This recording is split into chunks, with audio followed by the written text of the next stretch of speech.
Hey guys, it's Raven with your North Texas Ford dealers, and I am here with Joe, who just bought his batch of Green Hatch chilies.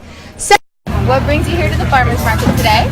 Well, I volunteered for the police department, so I came to patrol, and they had the Hatch If you're chili, waiting for which is chili always a great pickup, thing to buy. your order may or may not be ready. Come I know see there's a bunch me. of things you can do with Green Hatch chilies, but what is your favorite dish, or what do you like to do with your green chilies? $4.91. You were ready. $4.91.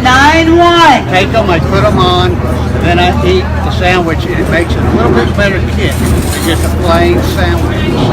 And then I take the raw, fresh Hatch chilies, and I'll take them and I'll smoke them. Gives them an extra bit of flavor than just the roasted. The excitement these peppers I bring cannot to wait to put people Hatch chilies on my is the best. sandwiches as well. They'll be good. This is like Do you life have a favorite for some recipe that people. you like? Make sure to share them with us in the comments below, and check back and see all the fun we're having here at the Grand Prairie Farmers Market.